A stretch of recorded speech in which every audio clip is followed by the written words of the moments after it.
My name is Evelyn, and this is my video for our lab final or lab quiz part 2. I'm sorry.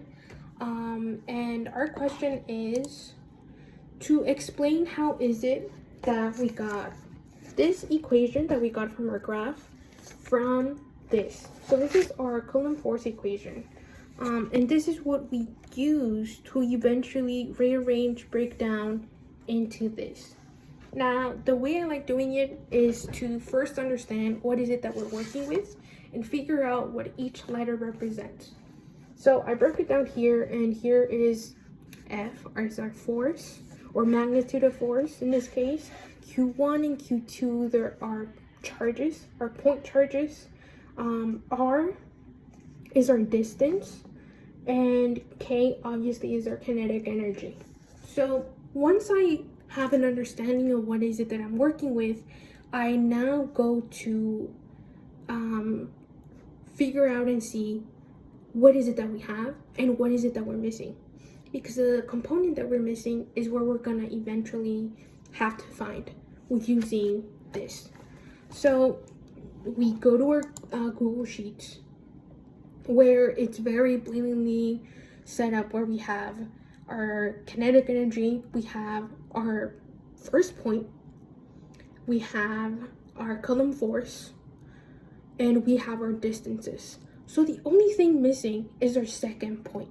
Now, how is it that we get from this big formula to this? And it's just calculus and algebra. We just start, our goal is to isolate this Q2 to this. So I'm gonna write our formula here again. Q1 times Q2 over R squared. Okay, so there it is. And then we start off with this distance, our R squared. Since it's squared,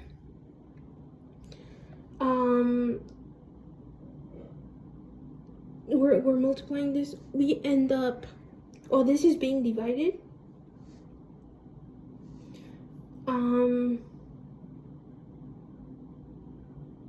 Let me see.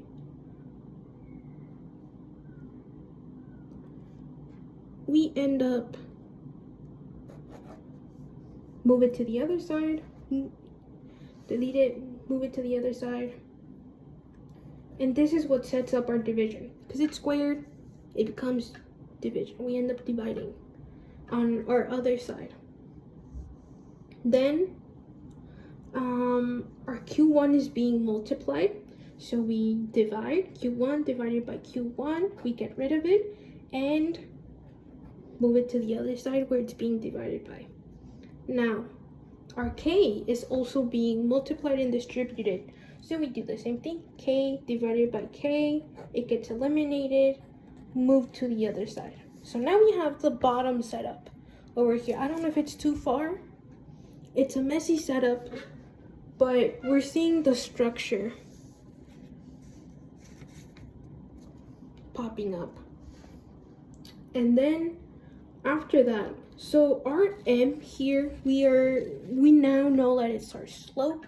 Our slope is both our separation distance and our Coulomb force. And so our F just becomes this, because it's what we got from our graph. And we just put it up top here, equals Q2. I don't know if it makes sense,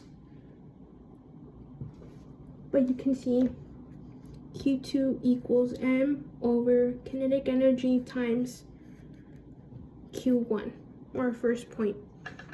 It makes sense to me that way. It's a little bit messy and hard to understand and hard to explain, but it works for me.